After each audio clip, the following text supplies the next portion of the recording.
नमस्कार, स्वागत है आपका पी न्यूज पर। मैं आपके साथ रवि राजपूत। बढ़ते हैं बड़ी खबर की ओर, जहां चंद्रयान 2 की लॉन्चिंग के 3 साल 11 महीने और 23 दिन बाद भारत ने आज शुक्रवार को चंद्रयान 3 मिशन लॉन्च किया है। दोपहर 2:35 पर आंध्र प्रदेश में हरिकोटा के सतीश धवन स्पेस सेंटर से बाहुबली रॉकेट LV-M3 M4 से इसे स्पेस में भेजा गया है। इसरो चेयरमैन एस सोमनाथ अन्य वैज्ञानिकों के साथ मिशन कंट्रोल रूम में थे और चंद्रयान 3 स्पेस क्राफ्ट के 3 लैंडर, रोवर और प्रॉब्लम्स मॉड्यूल है।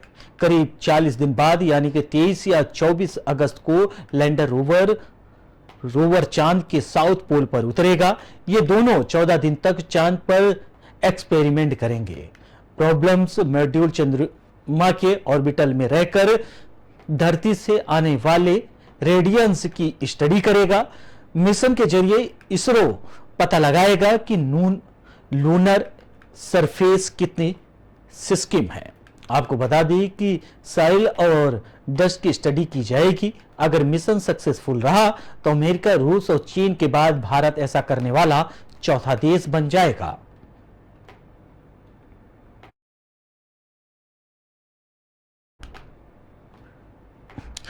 वहीं बढ़ते हैं अगली खबर की ओर, जहां पर पूरी तरीके से भारत के प्रधानमंत्री नरेंद्र मोदी फ्रांस दौरे पर हैं। आपको बता दें, प्रधानमंत्री नरेंद्र मोदी का यह 2 दिवसीय दौरा है, जहां पर फ्रांस के राष्ट्रपति इमैनुअल मैक्रों ने पीएम नरेंद्र मोदी के grand cross of the legion of honour से सम्मानित किया, जो सैन्य या नागरिक आदेशों में सर्वोच्च फ्रांसीसी सम्मान है। पीएम मोदी यह सम्मान पाने वाले भारतीय प्रधानमंत्री हैं। पीएम मोदी से पहले दुनिया के कई नेताओं को इस सम्मान से सम्मानित किया गया है। पीएम मोदी से पूर्व दक्षिण अफ्रीका के पूर्व राष्ट्रपति नेल्सन मंडेला और वेल्स के तत्कालीन राजकुमार किंग चार्ल्स, जर्मनी के पूर्व चांसलर एंजेला मार्केल और संयुक्त राष्ट्र के पूर्व महासचिव साहित्य के तत्कालीन राजकुमार किंग चार्ल्स, जर्मनी के पूर्व चांसलर, अन्य नेता शामिल हैं। बता दें कि 2 दिवसीय पर फ्रांस पहुंचे प्रधानमंत्री नरेंद्र मोदी, पेरिस में जोरदार उनका स्वागत किया गया, जहां पर प्रधानमंत्री नरेंद्र मोदी को गार्ड ऑफ ऑनर भी दिया गया। इसके बाद पीएम मोदी ने कई नेताओं से बात की, वही कुछ समझौतों पर हस्ताक्षर भी किए। इसके बाद पीएम मोदी ने पेरिस में भारतीय समुदायों को संबोधित किया। इस दौरान प्रधानमंत्री नरेंद्र मोदी ने UPI, चंद्रमा 3 और गरीबी जैसे मुद्दों का जिक्र किया। इसके बाद पीएम मोदी पेरिस के एलिसी पैलेस पहुंचे, जहां पर उन्होंने राष्ट्रपति मैक्रो के साथ डिनर किया।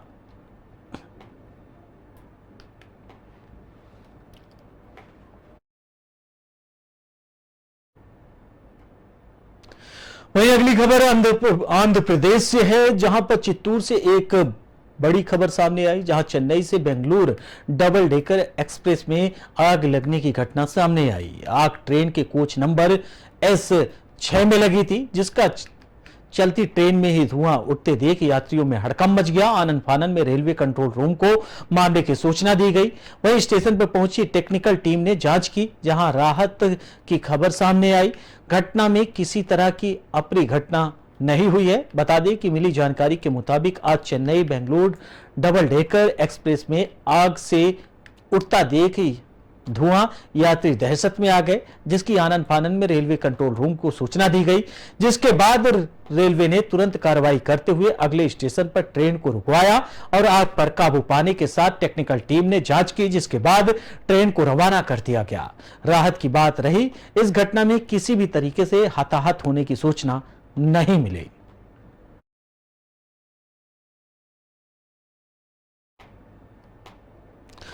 बढ़ते हैं अगली खबर की ओर, जहां जम्मू कश्मीर के शोपियां जिले में पिछले कुछ दिनों से टारगेट किलिंग की कई घटनाएं सामने आई हैं।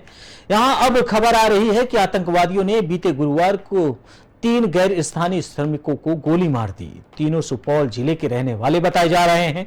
खबरों के मुताबिक आतंकवादियों ने गुरुवार की शाम को दक्षिण कश्मीर जिले के गगरान इलाके में 3 गैर स्थानीय श्रमिकों पर गोलीबारी की, जिससे वे घायल हो गए। सभी घायलों को अस्पताल ले जाया गया, जहां पर उनका इलाज के दौरान उनकी मौत हो गई। वहीं घायल मजदूरों में पहचान, आपको बता दें कि जो मजदूर घायल हुए, जो बच गए हैं अनमोल कुमार, पिंटू कुमार ठाकुर और हीरालाल यादव के रूप में उनका नाम है। वहीं दूसरी ओर आतंकी घटना की सूचना मिलने के बाद क्षेत्र में नाकेबंदी कर दी गई और हमलावरों की गिरफ्तारी करने के लिए एक अभियान शुरू कर दिया गया है। इलाके में बड़ी संख्या में सुरक्षा बलों की तैनाती कर सर्च ऑपरेशन चलाया गया। गोलीबारी के संबंध में जानकारी देते हुए सुपौल में एसपी शैशव यादव ने कहा कि इसकी जानकारी हमें नहीं है, जानकारी के बाद ही कुछ बता सकते हैं। आपको बताते चले कि इधर तीनों मजदूरों के परिजन परेशान हैं, वहां फोन से भी किसी से संपर्क नहीं हो पा रहा है। अधिकारियों इस तरफ भी परिजनों ने संपर्क करने की पूरी कोशिश की। खबर मिलने के बाद परिजनों का रो रो कर बुरा हाल है। स्थानीय लोगों ने बताया कि गगरान गांव में एक किराए के मकान में बिहार के 3 स्थानीय मजदूर रहते थे। उस मकान में शाम के समय अचानक से 2 नकाबपोश आतंकी घुस गए और घर में घुसकर आतंकियों ने गोलीबारी शुरू कर दी। इसमें तीनों गंभीर रूप से जख्मी हो गए, जिसके बाद आतंकी वहां से भाग गए। स्थानीय लोगों की मदद से सभी घायलों को अस्पताल में भर्ती कराया गया। आनंद फानंद में बेहतर इलाज के लिए श्रीनगर में SMHS अस्पताल रेफर कर दिया गया।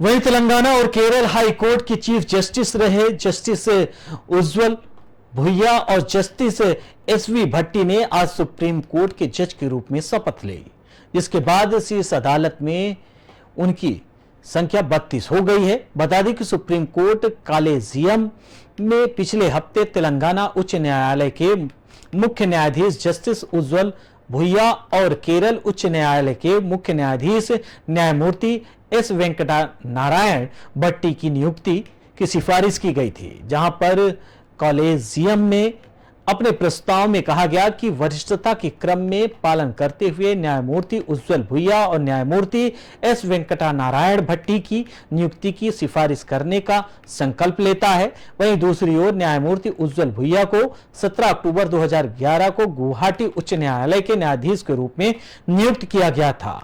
वह अपने मूल उच्च न्यायालय के सबसे वरिष्ठ न्यायाधीश हैं और 28 जून 2022 से तेलंगाना राज्य के लिए उच्च न्यायालय के मुख्य न्यायाधीश के रूप में कार्य करते रहे हैं।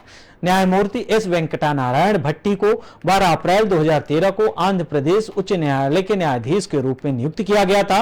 वह अपने मूल उच्च न्यायालय में सबसे वरिष्ठ हैं।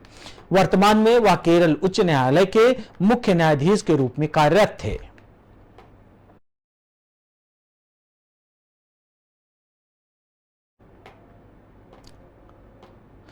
बढ़ते हैं अगली खबर की ओर, जहां समाजवादी पार्टी के कद्दावर नेता आजम खान को एक और झटका लगा है। पहले विधायकी गई, अब उन्हें वाई श्रेणी की सुरक्षा भी वापस ले ली गई है, जिसके बाद उनकी सुरक्षा में लगे 3 गनर आवास पर तैनात गार्ड को हटा दिया गया है। एडिशनल SP संसार सिंह ने बताया कि सुरक्षा मुख्यालय SP की तरफ से पुलिस को आदेश दिया गया था कि पूर्व विधायक आजम खान की वाई कैटेगरी की सुरक्षा बनाए रखने कई औचित्य नहीं है, जिसके चलते उनकी सुरक्षा में तैनात जवानों को वापस बुला लिया गया है।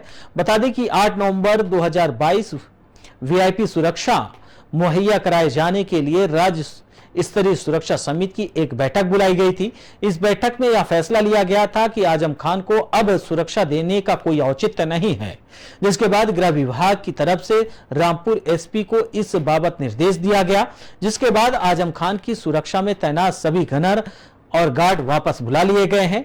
ऐसे में सपा नेता आजम खान की मुश्किलें कम होने का नाम नहीं ले रही। पहले हेट स्पीच केस में सजा याफ्ता होने पर विधायकी गई, उसके बाद अब एक और हेट स्पीच मामले में आरोप तय हो चुके हैं, जबकि बेटे अब्दुल्ला आजम की अर्जी जन्म प्रमाण पत्र मामले में भी सुनवाई आखिरी दौर में है। ऐसे में कानूनी मसलों पर फंसे आजम की राह आसान नहीं दिखती।